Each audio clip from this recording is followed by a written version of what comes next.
Hello everyone, question है यहाँ पे हमारा the displacement of a damped harmonic oscillator is given by x T E की power 0.1 t cos 10 pi t plus 5. Here t is in second. The time taken for its amplitude of vibration to drop to half of its initial is close to. Okay तो यहाँ पे देखो question में हमें क्या given है कि जो हमारा डिस्प्लेसमेंट है डैम्प्ड हार्मोनिक ऑक्सीलेटर में उसका यहाँ पे हमें इक्वेशन गिवन है. ओके जो कि टाइम डिपेंडेंट है. यहाँ पे x t is equal to क्या गिवन है, ई की power minus of 0.1 t cos 10 pi t plus 5. Okay ये इक्वेशन गिवन है हमें displacement of a damped harmonic oscillator. Okay तो यहाँ पे मैं मान लेता हूँ कि ये मेरा इक्वेशन फर्स्ट हो गया और टाइम यहाँ पे हमारा सेकंड में है और यहाँ पे बोला कि जो time taken for its amplitude of vibration जो है यहाँ पे हमारे ड्रॉप हो रहे हैं to half of its initial. Okay is close to क्या होगा. ओके तो कितना टाइम लगेगा यहाँ पे ये हमें कैलकुलेट करना है. ओके तो for a damped harmonic oscillator के लिए अगर मैं बात करूं इसका जो स्टैंडर्ड इक्वेशन होता है ओके वो क्या होता है, x t is equal to that is equal to A naught e की power minus of v t upon में 2m. Okay cos omega t plus 5. Okay तो ये होता है मेरा general equation damped harmonic oscillator में डिस्प्लेसमेंट का. Okay ये इक्वेशन किसका है, डैम्प्ड हार्मोनिक ऑक्सीलेटर. ओके उसका इक्वेशन गिवन है. अब यहाँ पे देखो यहाँ पे हमारा जो इनिशियल एम्पलीट्यूड है ओके लेट जो हमारा ए नोट है ये क्या है यहाँ पे हमारा इनिशियल एम्पलीट्यूड. ओके अब बोला है the time taken for which amplitude of vibration to drop to half of its initial. Okay तो यहाँ पे देखो क्या हो जाएगा कि जो हमारा डिस्प्लेसमेंट है वो हाफ हो रहा है, मतलब कि एक्स ऑफ टी जो है यहाँ पे हमारा वो ए नोट बाई 2 हो रहा है यहाँ पे. ओके तो अब यहाँ से देखो हम क्या लिखेंगे, यहाँ से हमारा ये क्या आ जाएगा. अब यहाँ पे देखो एज्यूम करना है कि जो हमारा यहाँ पे ये डैम्प्ड हार्मोनिक ऑक्सीलेटर में जो वाइब्रेशन हो रहे हैं okay for a small vibration. Okay तो फॉर ए स्मॉल वाइब्रेशन के लिए देखो cos ओमेगा टी प्लस 5 क्या हो जाएगा, 1 हो जाएगा. अब यहां से x t is equal to क्या आ जाएगा, यहाँ पे ए नोट इनिशियली 1 है ई की पावर माइनस का 0.1 इंटू में टी. ओके ये टर्म क्या हो जाएगी cos 10 पाई टी प्लस 5 ये 1 हो जाएगी. अब x t is equal to कितना है, ए नोट बाई 2 है यहाँ पे हमारा.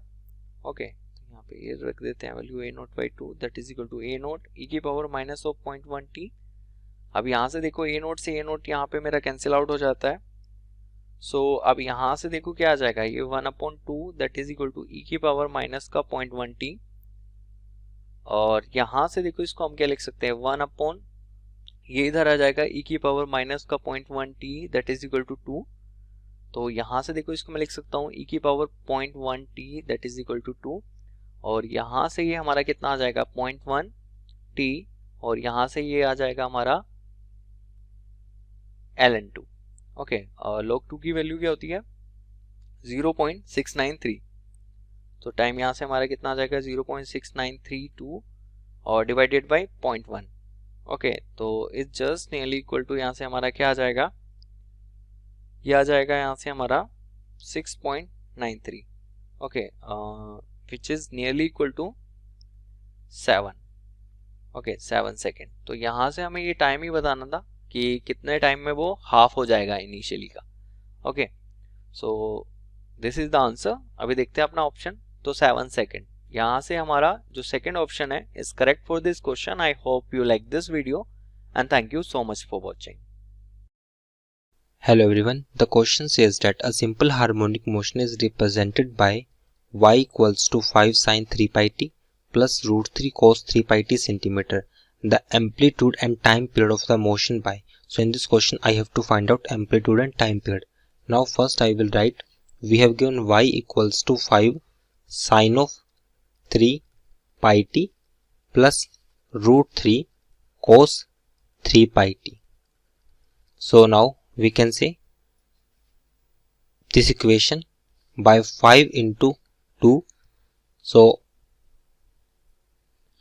multiply and divide upon 2. So we can write this equation as 2 outside 1 upon 2 sine 3 pi t plus root 3 upon 2 cos 3 pi t. Now 5 into 2, that will be equal to 10. So we can write this value 1 upon 2 as cos pi upon 3, that is cos 60 degree sine 3 pi t, and this value we can write this value as sine of 3 pi divided upon 3. So it will become sine of pi upon 3 and cos of 3 pi upon t. So sine a cos b plus cos a sine b, that is equals to sine a plus b. So use this formula. So formula we will use here, cos a sine b plus sine a cos b, that is equals to sine of a plus b. So use this formula and manipulate the value here. So we can write this value will become 10 sine 3 pi t plus pi upon 3. So that is equals to y. Now general equation is y equals to a sine, that is equals to 3 pi t plus, so it will be equal to omega t. Omega is angular frequency and phi is phase angle. Omega t plus phi on comparing this equation. So on comparing this equation we get omega equals to 3 pi. Omega equals to 3 pi and phi equals to pi upon 3. So we can write this value as 2 pi upon t equals to 3 pi. T will be equal to 2 pi upon 3 pi, that is equal to 2 upon 3 second, and phase angle is pi upon 3, and amplitude will be equal to, on comparing this equation, amplitude will be equal to 10 second. 10 only, so its unit will be only 10, and unit will be its centimeter, because all units are in centimeter. Hence option A is right. In this question we have given the period of oscillation of a simple pendulum of length L suspended from the roof of a vehicle which moves without friction down an inclined plane of inclination alpha is given by. हमें क्या बताना है, हमारे पास कोई एक simple pendulum है जो किसी व्हीकल के रूप से बंधा हुआ है, ठीक, और वो सिंपल पेंडुलम ऑसिलेट करेगा तो उसके ऑसिलेशन का हमें टाइम पीरियड फाइंड आउट करना है. यहाँ पे जो व्हीकल है वो क्या हो रहा है, मूव कर रहा है down of any inclination plane और इंक्लिनेशन गिवन है थीटा इक्वल्स टू अल्फा. ठीक, ये जो इंक्लाइंड प्लेन है उसका जो इंक्लिनेशन है हॉरिजॉन्टल पॉजिटिव एक्स एक्सिस से क्या है हमारे पास अल्फा एंगल बना रहा है. अब इस इंक्लिनेशन पे हमारे पास कोई एक व्हीकल मूव कर रहा है डाउन. ठीक, तो यहाँ से अगर देखेंगे हम मान लेते हैं व्हीकल का कुछ वेट होगा, उसका मान लेते हैं व्हीकल का सेंटर ऑफ मास इधर था, तो इसका जो एक्सेलरेशन ड्यू टू ग्रेविटी होगा नीचे जी लगेगा. अभी हम सिर्फ एक्सेलरेशन ड्यू टू ग्रेविटी की बात कर रहे हैं. तो ये एंगल भी अगर देखें तो ये कितना हो जाएगा अल्फा. तो इसका एक कंपोनेंट हमारा जी कॉस अल्फा इस डायरेक्शन में आएगा, g cos alpha acceleration due to gravity का. एक कंपोनेंट हमारा जो इस व्हीकल का एक्सेलरेशन को अलोंग द इंक्लाइंड आएगा जी साइन अल्फा. ठीक, एक इसका एक्सेलरेशन है व्हीकल का, तो व्हीकल हमारा इस एक्सेलरेशन से नीचे की तरफ आ रहा होगा. ठीक, अच्छा, एक नॉर्मल रिएक्शन आएगा ऊपर की तरफ, तो नॉर्मल रिएक्शन किसको बैलेंस करेगा, जी कॉस अल्फा को. ठीक, तो यहाँ से जो हमारे पास नॉर्मल फोर्स आएगा O m g cos alpha को बैलेंस कर देगा. तो यहाँ से अभी इससे हमसे कोई मतलब नहीं है. ठीक, तो यहाँ से हमने क्या देखा कि जो ये व्हीकल होगा उसका कुछ वेट नीचे की तरफ लेगा, उसका एक कंपोनेंट जी साइन अल्फा इधर आएगा, एक जी कॉस अल्फा आएगा. ठीक, अच्छा, इसी तरह से हमारे पास बॉब है, बॉब का भी कुछ मास होगा तो उसका जो वेट होगा नीचे की तरफ लगेगा. अगर एक्सेलरेशन बात करें तो इसका acceleration due to gravity bob का भी नीचे की तरफ लगेगा जी. ठीक, इसका एक कंपोनेंट जी साइन अल्फा इस डायरेक्शन में लगेगा along the inclination, g sine alpha. ठीक, अच्छा, एक कंपोनेंट हमारा जी कॉस अल्फा होगा, यहाँ पे देखेंगे एक कंपोनेंट हमारा क्या हो जाएगा जी कॉस अल्फा. ठीक, तो ये किसमें लगा, वे जो हमारे पास जो सिंपल पेंडुलम है उसके बॉब पे इतने हमारे पास एक्सेलरेशन था। इस जी का एक component g sine alpha along the inclination था, एक हमारा उसका जी का कंपोनेंट जी कॉस अल्फा था। ठीक, अच्छा ये जो हम देख पा रहे हैं हमारे पास जो पेंडुलम है एक एक्सेलरेटिंग बॉडी के अंदर है, जो हमारे पास व्हीकल है उसका खुद का एक्सेलरेशन कितना है, g sine alpha along this direction, और पेंडुलम इसी के अंदर है तो इसके अंदर क्या लगेगा, एक सूडो फोर्स लगेगा। ठीक, तो यहाँ से देखेंगे सूडो फोर्स क्या होगा, एम जी साइन अल्फा।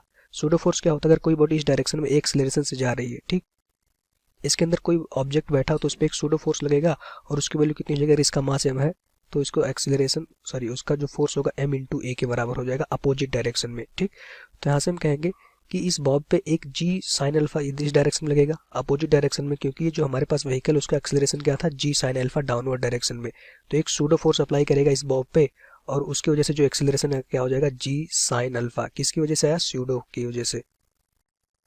अब यहाँ से अगर देखें इस बॉब पे नेट एक्सेलरेशन अगर हम फाइंड आउट करें तो जी साइन अल्फा इसकी खुद की वजह से था, इसकी वेट की वजह से डाउनवर्ड डायरेक्शन में। अच्छा, जी साइन अल्फा इस सूडो फोर्स की वजह से एक एक्सेलरेशन इसके पास आया, तो ये दोनों एक दूसरे को कैंसिल कर देंगे, अपोजिट डायरेक्शन में है। जो नेट एक्सेलरेशन बचा जी कॉस अल्फा बचा इस बॉब पे। ठीक, तो यहाँ से हम कह सकते हैं कि जो सिंपल पेंडुलम का टाइम पीरियड होगा टी इक्वल्स टू क्या होता है, 2 pi under root L by g. Effective तो लेंथ तो एल ही रहेगी, तो टी इक्वल्स टू क्या हो जाएगा हमारे पास, 2 pi under root L upon g. Effective value कितनी हो जाएगी, जी कॉस अल्फा, क्योंकि हम बॉब पे देख पा रहे हैं सिर्फ एक ही एक्सेलरेशन है जी कॉस अल्फा, वो क्या है हमारे पास इस डायरेक्शन में लग रहा है। ठीक, तो यहाँ से अगर देखें कुछ देर बाद जो इस सिंपल पेंडुलम की लेंथ होगी इस डायरेक्शन में आ जाएगी, सिंपल पेंडुलम हमारा यहाँ आ जाएगा। ठीक, और यहाँ पे देखेंगे जी कॉस अल्फा इस पे नीचे की तरफ लगेगा और ये इक्विलिब्रियम पोजीशन होगी और इस पोजीशन के अलॉन्ग हमारा इस तरह से ये सिंपल हार्मोनिक मोशन कर रहा होगा। यहाँ पे दो चीज थी, एक जो व्हीकल था उसका खुद का एक्सेलरेशन था जी साइन अल्फा से वो नीचे की तरफ आ रहा था, एक बॉब था इसका acceleration g sine alpha down the incline था। अब हमें पता है कि कोई बॉडी अगर किसी एक्सेलरेटिंग बॉडी के अंदर है तो उस पर एक सूडो फोर्स लगता है।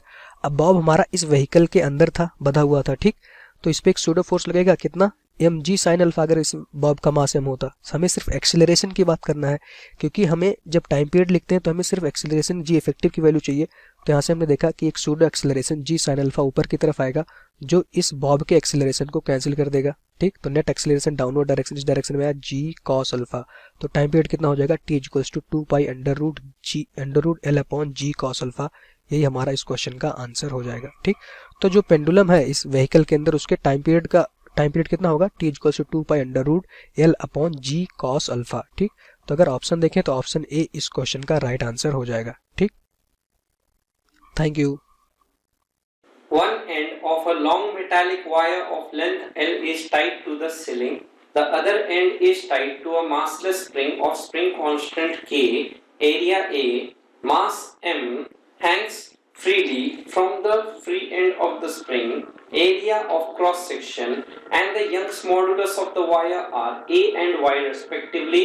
If the mass is slightly pulled down and released, it will oscillate with a time period equal to. So here it is being said, suppose this is a wire attached to a spring and other end is attached with a mass M. So here this spring has spring constant K and this wire has Young modulus as Y, area as A, and let's say its length is given as L. So we can, let's say, replace this wire by an analogous spring. So its spring constant given as K1. Here we can say that for Young modulus Y given as stress by strain. So stress is, let's say, the force acting per unit area divided by strain given as change in length by original length. So here we can say F comes out as Y into A divided by L into delta L, where this YA by L is the, let's say, analogous spring constant. So length has L. Now we can see here these both K1 and K are in series. So for this the equivalent spring constant for series comes as K1 into K divided by K1 plus K. So here K1 is given as YA by L into, let's say, spring constant is K divided by, in the denominator this can be written as YA by L plus let's say k. So taking LCM, this comes out as ya into k divided by, in the denominator, ya plus k into L. So this is the equivalent spring constant. So the time period here can be written as t is equal to 2 pi root under m divided by k equivalent, where k equivalent here can be written as, let's say, 2 pi root under m divided by k equivalent can be written as y into k, and in the numerator this comes as ya plus k into L. So this is the time period. So from the four options we can see here option number 2 is the correct answer. So 2 is our answer. इस question में हमें दिया गया है a highly rigid cubical block A of small mass m and side L is fixed rigidly on another cubical block B of the same dimensions and of low modulus of rigidity neta, such that the lower face of A completely covers the upper face of B. The lower face of B is rigidly held on a horizontal surface. A small force F is applied perpendicular to one of the side of A. After the force is withdrawn, block A executes small oscillation, the time period of which is given by. ठीक है, यानी क्या हो रहा है, एक highly rigid block है, ठीक है, उसका मास है m, साइड है क्यूब की l, ठीक है, क्यूबिकल साइड शेप में आपका ब्लॉक है, ठीक है। अब बोला गया है कि उसको रखा गया है एक अनदर ब्लॉक के ऊपर, तो ऐसा कुछ मान सकते हैं, ये अगर मेरा ब्लॉक B है, ठीक है, तो ये ब्लॉक A होगा इसके जस्ट ऊपर, ठीक है। अगर ये दोनों ब्लॉक इस तरह से रखे हुए, हालांकि इनकी शेप क्यूब है तो मैं पीछे की डायरेक्शंस है जो उनको दिखा नहीं रहा हूँ, मैं इसके फ्रंट व्यू पे बात कर रहा हूँ, ठीक है, इस तरह से रखे हुए हैं यहाँ पर, ठीक है। अब देखो बोला गया है कि जो B है इसका मॉड्यूलस ऑफ रिजिडिटी है जो N, वो बहुत स्मॉल है, ठीक है, और ये बोला गया है कि जो फेस ऑफ A है, यानी कि ये नीचे ऊपर वाला जो ब्लॉक है उसका ये फेस है, ये कंप्लीटली कवर करता है नीचे वाले फेस को। और अब क्या किया गया है, इसमें स्मॉल फोर्स अप्लाई किया गया है A के, ठीक है। लेट्स से यहाँ पे फोर्स F लगा दिया। अब ये जो A ब्लॉक है ये तो हाईली रिजिड है, यानी कि इसमें तो कोई भी इलास्टिक प्रॉपर्टीज है ही नहीं, ठीक है, ये तो बिल्कुल मतलब एकदम फुल रिजिड ब्लॉक है। अब आप खुद अज्यूम कर सकते हो कोई ब्लॉक बहुत ज्यादा रिजिड हो, आप उस पर फोर्स इनपुट करोगे तो क्या उस ब्लॉक पे फर्क पड़ेगा? बिल्कुल नहीं पड़ेगा, ठीक है। लेकिन नीचे वाला ब्लॉक है उसके बारे में ऐसी कोई इन्फॉर्मेशन नहीं है कि ये हाईली रिजिड है, ठीक है, बल्कि इसका तो मॉड्यूलस ऑफ रिजिडिटी भी गिवन है, ठीक है। तो जब ऊपर वाले ब्लॉक पे लगाएंगे तो ये ब्लॉक नीचे वाला कुछ इसमें शेयर स्ट्रेस आनी चालू हो जाएंगे और ये इस तरह से हो जाएगा, ठीक है, यानी कि यहाँ से थोड़ा सा 5 शेयर स्ट्रेस बोल दो इसको, ये क्या हो जाएगा, टिल्ट हो जाएगा, या मैं बोल सकता हूँ इसमें थोड़ा सा डिस्टॉर्शन आ जाएगा, ठीक है, क्योंकि फोर्स लग रहा है तो इसलिए ऊपर वाले ब्लॉक पे कोई फर्क नहीं पड़ेगा क्योंकि वो हाईली रिजिड है, इसलिए नीचे वाला ब्लॉक है जो उसके कनेक्शन में उसकी सरफेस है वो उसको खींचेगी और इसको थोड़ा सा डिस्टॉर्ट कर देगी, ठीक है। तो मॉड्यूलस ऑफ रिजिडिटी एक्चुअल में होता क्या है, वो होता है स्ट्रेस बाय स्ट्रेन, ठीक है, यही होता है। यानी कि मैं लिख सकता हूँ F by A into L upon delta L। अब देखो ये साइड अगर A है, ठीक है, या L है साइड, L गिवन है साइड इसकी टोटल, ठीक है, तो इस फेस का एरिया कितना हो जाएगा, इस फेस का एरिया जिस पे फोर्स लग रहा है वो हो जाएगा L स्क्वायर, तो F upon L square into L upon delta L आ गया, L से L क्या हो गया, कैंसल आउट हो गया, ठीक है। तो फोर्स की जो वैल्यू आ गई वो हमारे पास आ गई F is equals to N L delta L। अब देखो लेंथ जो है उसकी क्यूब की साइड की वो कांस्टेंट है, modulus of rigidity property of a material होती है वो कांस्टेंट है, यानी कि जो टोटल उसमें चेंज आ रहा है उसके प्रोपोर्शनल है फोर्स, ठीक है। अब देखो F इज इक्वल्स टू, अगर मैं लिखूं kx, F is equals to minus kx अगर मैं लिखता हूं तो उसमें k तो अपना SHM कांस्टेंट होता है और x जो होता है वो क्या होता है, वो मेन पोजीशन से जो चेंज आ रहा है, जो इक्विलिब्रियम पोजीशन से चेंज आ रहा है, यानी कि ये इक्वेशन जो बनी है इसको मैं बोल सकता हूँ this is a simple harmonic motion की इक्वेशन, ठीक है। अब देखो फोर्स क्या होता है, फोर्स SHM में जो फोर्स लगता है वो होता है आपका F is equals to m omega square x, ठीक है। अब देखो ये x की जगह आ गया डेल्टा L, अब इसको कंपेयर करते हैं NL डेल्टा L आ गया, ठीक है, तो x की जगह तो आ गया डेल्टा L, यानी कि m ओमेगा स्क्वायर जो है उसकी जगह क्या आया है, m ओमेगा स्क्वायर की जगह है NL, ठीक है। तो ओमेगा की वैल्यू जो आ गई वो कितनी आ गई, NL/m, ठीक है, अंडर रूट। अब मुझे निकालनी है फ्रीक्वेंसी निकालनी है, ठीक है। टाइम पीरियड क्या होता है, टाइम पीरियड होता है आपका ओमेगा इज इक्वल टू होता है 2 पाई अपॉन टी, तो टाइम पीरियड हो जाएगा आपका 2 पाई अपॉन ओमेगा, ठीक है। तो टाइम पीरियड अगर मुझे निकालना है तो लिखूंगा 2 pi under root m upon NL, ये आ जाएगा टाइम पीरियड, ठीक है। तो बिल्कुल सिंपल है निकालना ये सारी चीजें, ठीक है। तो ऑप्शन देख लेते हैं, m upon under root NL, 2 pi m upon under root L, तो option D is the correct answer. Hello everyone, so our question is a uniform cylinder of length L, mass m, having cross-sectional area of A is suspended with its length vertical from a fixed point by a massless spring such that it is half submerged in the liquid having density of rho at equilibrium position. When the cylinder is given a small downward push and released, it starts oscillating vertically with small amplitude. If the force constant of the spring is K, then find the frequency of the oscillation of the cylinder.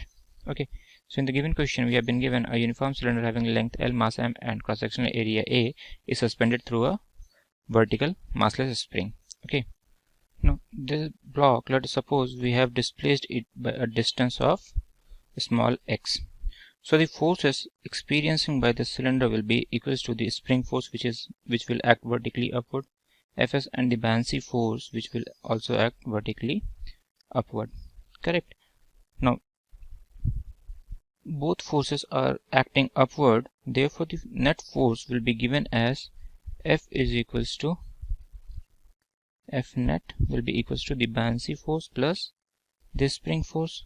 Now what is buoyancy force? Buoyancy force is given as rho v into the volume displaced into acceleration due to gravity.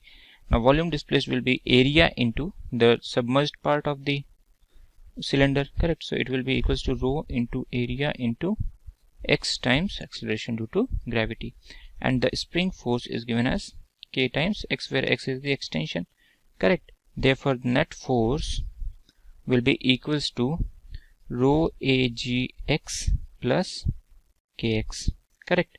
Now F net will be equals to mass into acceleration from Newton's second law, so it will be m into a, that will be equals to rho agx plus kx. So from here acceleration can be written as omega square x in SHM. So mass into omega square x will be equals to rho agx plus kx. So from here x got cancelled out. Okay, so omega square will be equals to rho ag plus k upon mass m. Okay, now omega will be from here, omega will be equals to under root of rho ag plus k upon mass m. Frequency is F is equals to omega upon 2 pi, correct. So the frequency will come out as 1 upon 2 pi under root of rho ag plus k upon mass m. Okay, so that has been asked in the question, that is the frequency of the oscillation of the cylinder. So this will be our required answer. In this question, a thin fixed ring of radius 1 meter has a positively charged 1 into 10 to the power minus 5 coulomb uniformly distributed over it. A particle of mass 0.9 gram and having a negative charge 1 into 10 to the power minus 6 coulomb is placed on the axis of at a distance 1 centimeter from the center of the ring, so that the motion of the negatively charged particle is approximately simple harmonic motion. क्या कर रहा है? Simple harmonic motion. Calculate the time period of oscillation. Okay, हमें क्या निकालना है? Time period of oscillation निकालना है, ठीक है। तो देखिए मैं मान लेता हूँ कि यहाँ पे एक रिंग है, ठीक है, और ये उसका एक्सिस है, ठीक है। यहाँ पे एक्स एक्सिस से एक्स डिस्टेंस पे एक्स का वैल्यू दे रखा है, मैं यहाँ पे एक्स मान रहा हूँ और बाद में उसकी वैल्यू पुट कर देता हूँ। ये पॉजिटिवली चार्ज रिंग है, ठीक है, कुछ इस तरीके से। ओके, तो यहाँ पे हमारा क्या है, नेगेटिव चार्ज Q है। ये जो चार्ज है उस पे जो रिंग के वजह से फोर्स लग रहा है, तो फोर्स लग रहा है तो क्या होगा, ये इधर की तरफ मूव करेगा और ये इधर की तरफ, तो इससे इसका जो नेट फोर्स होगा वो रिंग के सेंटर की तरफ होगा। ठीक है, देखिए तो इलेक्ट्रिक फील्ड रिंग पे क्या होता है, ये हमने डिराइव कर लिया है। तो ये होता है K Q X divided by, ring का अगर रेडियस मैं R मान लेता हूँ तो ये होता है R स्क्वायर प्लस ये X स्क्वायर, मतलब ये डिस्टेंस हो जाएगा, वो हो जाएगा under root R square plus X square, तो R square plus X square, और ये हो जाता है 3/2। ओके, तो इलेक्ट्रिक फील्ड इस रिंग पे क्या हुआ, इतना हुआ। ओके, तो यहाँ पे इस पॉइंट पे अब हम फोर्स निकालेंगे। ठीक है, force is equal to Q E हो जाएगा। ठीक है, माइनस चार्ज यहाँ पे है, तो देखिए Q E हम पुट करेंगे तो K Q into X divided by R square plus X square to the power 3/2 हो जाएगा। ये इक्वेशन फर्स्ट हो गया। ठीक है, अब हम F को क्या लिख सकते हैं, F को लिख सकते हैं m इंटू A, क्योंकि एक्सेलरेशन जो है वो लीनियर है, तो लिख सकता हूँ minus K Q X divided by R square plus X square power 3/2। ठीक है, R क्या है, R is much sorry, X जो है वो मच लेस देन R है, तो यहाँ से हम लिख सकते हैं कि MA is equal to minus KQ, यहाँ पे स्मॉल q भी है, small q X divided by, यहाँ से क्या हो जाएगा, यहाँ से हो जाएगा R टू द पावर 3 हो जाएगा। ठीक है, सॉरी यहाँ पे ओके, यहाँ से ये RQ हो जाएगा क्योंकि ये कंडीशन हमने अप्लाई किया है। तो यहाँ से एक्सेलरेशन क्या हो जाएगा, ये इम्प्लाई करता है कि एक्सेलरेशन जो होगा minus KQ X by MRQ।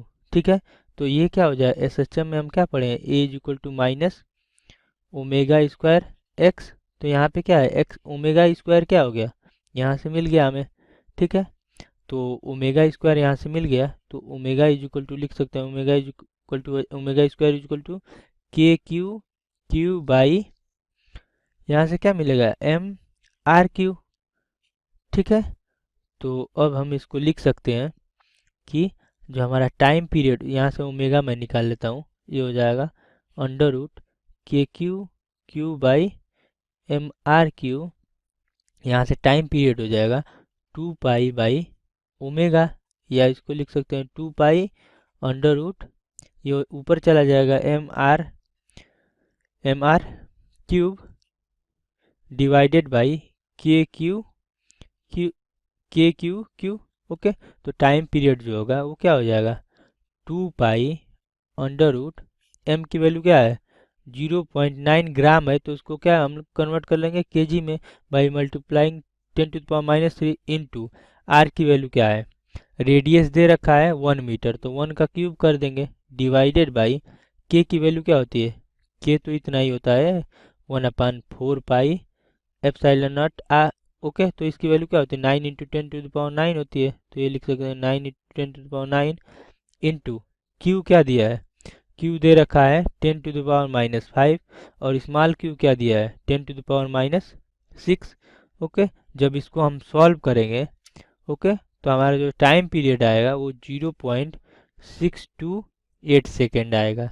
Okay, मतलब ये कि जो यहाँ पे पार्टिकल है वो इतना ही डिस्टेंस इधर जाएगा और इधर आएगा, इधर जाएगा, बार बार SHM करेगा इस मीन पोजीशन, रिंग के सेंटर को अगर मीन पोजीशन मानते हैं तो यहाँ से क्या करेगा ये पार्टिकल SHM करेगा। Okay, hello everyone, so our question is an ideal gas is enclosed in a vertical cylinder container and supports a freely moving piston having a mass of m.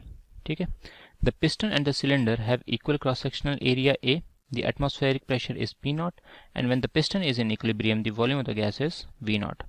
The piston is now displaced slightly from its equilibrium position. Assuming that the system is completely isolated from its surrounding, what is the frequency of oscillation? ठीक है, तो हमसे question में कह रहा है कि एक आइडियल गैस है जिसको एक वर्टिकल सिलेंडर कंटेनर में रखा गया है, जो एक फ्रीली मूविंग पिस्टन जिसकी मास m है और क्रॉस सेक्शनल एरिया a है उसको सपोर्ट कर रहा है। ठीक है, इक्विलिब्रियम कंडीशन में जो गैस कंटेन्ड है वर्टिकल सिलेंडर में उसकी वॉल्यूम कितनी है V नॉट, और जो एटमॉस्फेरिक प्रेशर है उसकी वैल्यू कितनी है P नॉट। ठीक है, अब क्या करते हैं कि पिस्टन को हम स्लाइटली डिस्प्लेस करते हैं इसके इक्विलिब्रियम पोजीशन से। ठीक है, और ये एज्यूम करते हैं कि जो सिस्टम है हमारा वो कम्प्लीटली आइसोलेट है सराउंडिंग से। तो हमें बताना है कि फ्रीक्वेंसी ऑफ ऑसिलेशन जो होगी पिस्टन की वो क्या होगी। ओके, तो let us suppose that this is our cylinder. Okay, so this is our cylinder and the initial position of our piston was this. ठीक है, ये हमारी इनिशियल पोजीशन हो गई पिस्टन की। ठीक है, इस पिस्टन की हमें मास दे रखी है m और क्रॉस सेक्शनल एरिया दे रखा है a। ये सिलेंडर गैस कंटेन कर रहा है। ठीक है, ये गैस हो गई हमारी आइडियल गैस है। ठीक है, नाउ इक्विलिब्रियम कंडीशन पे क्या होगा कि पिस्टन पे फोर्सेस लगेंगे। ठीक है, तो एटमॉस्फेरिक प्रेशर की वजह से फोर्स लगेगा P not times A। Gas अंदर से प्रेशर लगाएगा, initial pressure let us as P1, so it will be P1 into A, और डाउनवर्ड फोर्स लग रहा होगा वेट की वजह से mg।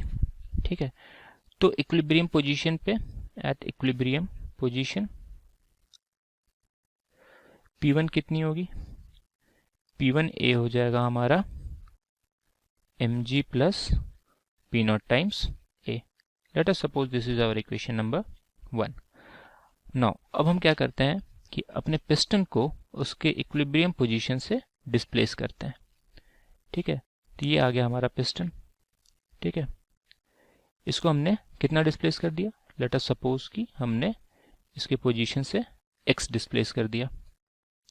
ठीक है, तो जब हम इसको x डिस्प्लेस कर देंगे तो प्रेशर जो है इनसाइड द सिलेंडर वो इंक्रीज कर जाएगी। कितनी इंक्रीज कर जाएगी, इनिशियल प्रेशर P1 थी प्लस dP, तो जो फोर्स लगेगी पिस्टन पे वो pressure into area, that is increase pressure into area. ना एटमॉस्फेयर तो उतना ही प्रेशर लगाएगा P नॉट टाइम्स A, और वेट भी उतना ही लगेगी mg।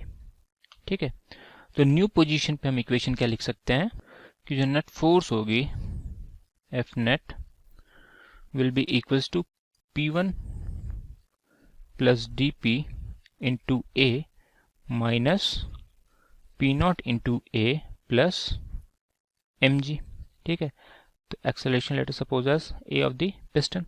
ठीक है, तो F net क्या हो जाएगा, F net हो जाएगा mass into acceleration, so m into A that will be equals to P1A plus dP into A, और इक्वेशन नंबर 1 से इसको क्या लिख सकते हैं P1A, सो माइनस P1A, तो यहाँ से P1A got cancelled out. So dP कितना आ गया, m upon area A into acceleration A। Let us suppose this is our equation number 2। हमें क्वेश्चन में दे रखा था कि सिस्टम सराउंडिंग से इंसुलेटेड है। ठीक है, दैट मीन्स कोई हीट इंटरैक्शन नहीं हो रहा, तो हम क्या कह सकते हैं कि ये एक एडियाबेटिक प्रोसेस हो रही है। ठीक है, तो एडियाबेटिक प्रोसेस में हमारा PV raise power gamma constant होता है। ठीक है, अगर हम इसको डिफ्रेंशिएट करें तो हमारे पास इक्वेशन आती है V raise to the power gamma into dP plus gamma into V raise to the power gamma minus 1 into P times dV is equals to 0। ठीक है, यहाँ से अगर हम dP निकालें तो dP आ जाएगी minus gamma V raise to the power gamma minus 1 P times dV divided by V raise power gamma. Okay, so dP will be equals to gamma into P, this is gamma into P times dV upon V with a negative sign. Okay, now change in volume क्या होगा, change in volume हो जाएगा cross sectional area into जो length वो displace हुआ है, तो length कितना डिस्प्लेस हुआ था, x हुआ था, तो dp आ जाएगा minus gamma into P A into x upon volume v। ठीक है, तो इनिशियली क्या हो जाएगा, dp हमारी कितनी आ जाएगी, minus gamma initial pressure P1 a into x upon initial volume was V0। ठीक है, तो हमने dp की वैल्यू निकाल ली। ओके, ना जब dp की वैल्यू निकाल ली तो हम इक्वेशन नंबर 2 में पुट कर सकते हैं। इक्वेशन नंबर 2 क्या था हमारा, dp is equals to ma into a. ठीक है, तो यहाँ पे आ जाएगा minus gamma P1 a into x upon V0 will be equals to ma into acceleration a। तो इसकी वैल्यू आ जाएगी minus gamma P1 a square upon V0 times m into x, that will be equals to acceleration. तो यहाँ से हमें क्या मिल रहा है कि एक्सेलरेशन जो है माइनस एक्स के डायरेक्टली प्रोपोर्शनल है, देयरफॉर जो ऐसे जो ऑसिलेशन होगी वो हमारी क्या हो जाएगी, सिंपल हार्मोनिक मोशन। ठीक है, जब ये सिंपल हार्मोनिक मोशन हो जाएगी तो एक्सेलरेशन को क्या लिख सकते हैं, माइनस ओमेगा स्क्वायर एक्स, तो ये हो जाएगा minus P1 a square upon V0 m into x, that will be equals to minus omega square x. ठीक है, तो यहाँ से हमारी ओमेगा की वैल्यू कितनी आ गई, ओमेगा की वैल्यू आ जाएगी under root of gamma this will be gamma P1 a square upon m times V0।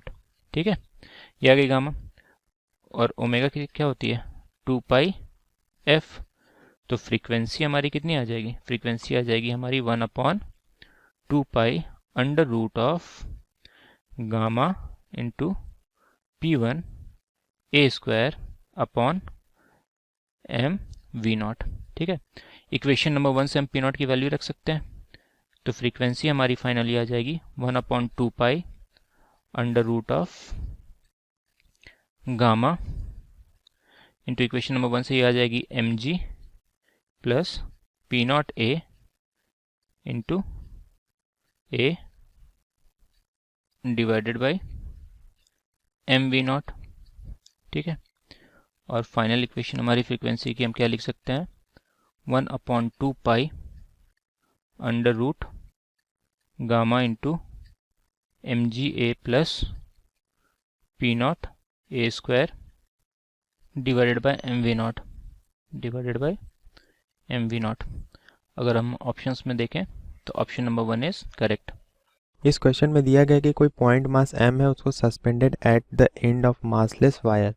वो मासलेस वायर से क्या है, सस्पेंडेड है, जिसकी लेंथ क्या है l एंड क्रॉस सेक्शन क्या है a। If y is young modulus of the wire, अगर y क्या है, यंग मॉडुलस है, obtain frequency of oscillation for simple harmonic motion along vertical line. करें कि इसके लिए सिंपल हार्मोनिक मोशन के लिए हमें क्या करना है, फाइंड करना है कि उसकी फ्रीक्वेंसी ऑफ ऑसिलेशन क्या होगी। तो चलिए इसको सॉल्व करते हैं। तो कंडीशन हमारे पास क्या है कि ये हमारा इस तरीके का ये है रिजिड सपोर्ट, और यहाँ से हमारा एक पॉइंटलेस मास क्या है, एक्सपेंडेड है। ओके, और इनिशियली ये लेंथ कितनी है, L है। ओके, अब उसके बाद कह रहा है कि तो जब इनिशियल ये तो यहाँ पे जो टेंशन प्रोड्यूस होगा T इक्वल्स टू क्या होगा, mg होगा इनिशियल कंडीशन में। अब उसके बाद क्या हो रहा है कि जब थोड़ा सा एक्सटेंशन हो रहा है इसमें, ओके, इक्विलिब्रियम कंडीशन में, तो इक्विलिब्रियम कंडीशन में क्या होगा, लेंथ थोड़ी सी एक्सटेंड हो जाएगी वेट की वजह से, तो हमने उसको थोड़ा सा क्या बना दिया, एक्सटेंडेड बना दिया। ठीक है, ये तो ये हमने बना दिया कि ये L है और इनिशियल लेंथ हमारी कितनी थी, L थी। ठीक है, तो यहाँ पे क्या होगा, ये डाउनवर्ड डायरेक्शन में mg, और ये क्या हो गया T। तो ये कंडीशन हमने इस सेकंड फिगर के लिए लिखी कि T इक्वल्स टू क्या हो जाएगा, mg हो जाएगा। ओके, यंग मॉडुलस क्या होता है, y equals to force upon area upon delta L upon L। तो y की वैल्यू यहाँ पे, f की वैल्यू क्या है, T है, अपॉन एरिया a मान लेते हैं, change in length small l है, और ओरिजिनल लेंथ क्या है, L। तो यहाँ से अगर हम क्या कैलकुलेट करें, यहाँ से अगर टेंशन कैलकुलेट करें तो T की वैल्यू क्या आ जाएगी, T की वैल्यू आ जाएगी YAL upon L, sorry YA small l आएगा और यहाँ क्या आ जाएगा स्मॉल एल। ओके, तो ए नीचे आ जाएगा और यहाँ पे हाँ ए नीचे आ जाएगा और टी हमें कैलकुलेट करना, तो ये सारे टर्म क्या होंगे उधर मल्टीप्लाई में हो जाएंगे। और ये हमारा क्या इक्वेशन 1 है, तो इक्वेशन 1 से हम लिख सकते हैं कि एम जी की जो वैल्यू आ जाएगी क्या होगी, Y A L upon L के इक्वल आ जाएगी। ये हमारा इक्वेशन नंबर क्या हो गया 2 हो गया। ओके, अब क्या करते हैं कि ये हमारा इक्वेशन नंबर 2 हो गया और इसको मान लेते हैं कि ये इक्वेशन नंबर हमारा 3 हो गया। ठीक है, तो अब कह रहे हैं कि जब इसमें क्या किया जा रहा है, फोर्स लगाया जा रहा है। ओके, जब ये फोर्स लगा रहे हैं तो ये क्या कर रहा है, SHM परफॉर्म कर रहा है। ठीक है, तो उस कंडीशन में ये हमारा कंडीशन क्या कुछ इस तरीके का है कि ये बॉब हमारा हो गया और जब इसमें क्या लगाया हमने, फोर्स लगाया। ठीक है, जब ये SHM परफॉर्म कर रहा है x डिस्टेंस के अलोंग, तो उस वक्त हमारा टेंशन की वैल्यू T ना होके क्या हो जाएगी, T डैश हो जाएगी और वेट क्या होगा, डाउनवर्ड डायरेक्शन में लगेगा क्या, mg। ठीक है, जब ये SHM परफॉर्म करेगा तब की बात हम कर रहे हैं। तो उस केस में हमारे पास क्या होगा, तो उस केस में हमारे पास ये होगा कि ये जो मतलब रीस्टोरिंग फोर्स होगा, तो रीस्टोरिंग फोर्स यहाँ पे क्या होगा, तो जो रीस्टोरिंग फोर्स होगा, रीस्टोरिंग फोर्स उसका जो मैग्नीट्यूड होगा वो क्या होगा, T dash minus M G के क्या होगा, इक्वल होगा। ओके, ये हमारी क्या होगी, वैल्यू होगी। टी हमने कैलकुलेट किया हुआ है, तो टी की वैल्यू इक्वेशन नंबर 3 में आई है। अब उसमें यहाँ पे हमारी जो टोटल एक्सटेंशन हो जाएगी इस केस में, तो ये क्या आएगी, Y A L plus X हो जाएगी। ओके, और अपॉन में ओरिजिनल लेंथ, ये हमारा रिस्टोरिंग फोर्स है। और माइनस एम जी की वैल्यू हमने कैलकुलेट करके रखा है, ये क्या है, वाई ए एल, सॉरी ये स्मॉल एल है, अपॉन कैपिटल एल। तो रिस्टोरिंग फोर्स हमारा क्या आ जाएगा, रिस्टोरिंग फोर्स है, इसकी वैल्यू आ जाएगी वाई ए एक्स अपॉन एल। ओके, तो अब यहाँ से हम देख सकते हैं कि ये हमारा जो फोर्स था ये इतने के इक्वल आ गया। तो कंपेयर कर लेते हैं, हमारे पास जो सिंपल हार्मोनिक मोशन होता है फॉर SHM, जो सिंपल हार्मोनिक, तो उसके लिए फोर्स क्या होता है फॉर SHM, एफ की जो वैल्यू होती है ये कितने के, minus M omega square X के इक्वल होती है। तो अब यहाँ से हम क्या करें, इन दोनों इक्वेशन को कंपेयर कर लें, तो ओमेगा स्क्वायर क्या हो जाएगा, Y A upon L into M, इसके इक्वल हो जाएगा। ठीक है, तो ओमेगा की वैल्यू क्या आ जाएगी, यहाँ से ये मान लेते हैं कि ये दोनों इक्वेशन को कंपेयर लिखा गया, ऑन कंपेयरिंग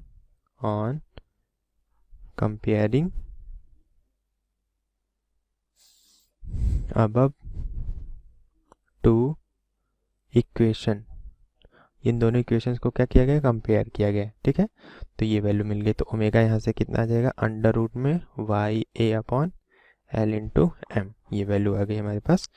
फ्रीक्वेंसी क्या होता है, ओमेगा आ गया, तो फ्रीक्वेंसी भी हम लिख सकते हैं, एफ इक्वल्स टू क्या होता है, ओमेगा अपॉन 2 पाई, तो ये आ जाएगा 1 upon 2 pi under root Y A upon L M, ये आ जाएगा। तो ये हमारी फ्रीक्वेंसी की वैल्यू, रिक्वायर्ड वैल्यू हमारी फ्रीक्वेंसी की, यही वैल्यू हमें क्या करनी थी, फाइंड करनी थी। ओके,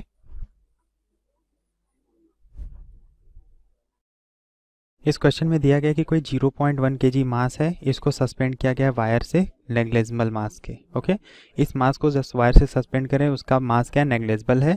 लेंथ ऑफ वायर कितनी है, 1 मीटर है और क्रॉस सेक्शनल एरिया इतना दे रखा है 4.9 इंटू 10⁻⁻7 metre square. If the mass is pulled a little vertically downward, अगर मास को वर्टिकली डाउनवर्ड डायरेक्शन में पुट कर दे रहे हैं और रिलीज कर रहे हैं, तो ये SHM परफॉर्म कर रहा है, जिसकी ओमेगा की वैल्यू कितनी दे रखी है, 140 रेडियन पर second. If the young modulus of the material of wire is n into 10⁻9 Newton पर मीटर स्क्वायर, तो हमें n की वैल्यू फाइंड करना है कि n की वैल्यू क्या होगी। ओके, तो चलिए इसको सॉल्व करते हैं। तो ओमेगा की जो वैल्यू होती है वो क्या होती है, ओमेगा इक्वल्स टू होता है under root k upon m होता है। ओके, और हमारे पास यहाँ पे जो यंग मॉडुलस होता है वो क्या होता है, force upon area upon change in length upon length. तो ये यहाँ पे L क्या होता है, एक्सटेंशन होता है। तो अगर हम इससे यहाँ से फोर्स कैलकुलेट करें तो F की वैल्यू कितनी आ जाएगी, F की वैल्यू आ जाएगी हमारे पास, तो F कितना आ जाएगा, F आ जाएगा हमारे पास Y A upon L into small L. ठीक है, तो F इक्वल्स टू अगर इसको KX से कंपेयर करें तो K की वैल्यू हमें कितना मिल गई, K की value Y A upon L मिल गई। ठीक है, X की वैल्यू एक्सटेंशन होता है, तो यहाँ पे L का काम, X का काम L कर रहा है, तो ये हमें क्या मिल गया, K मिल गया।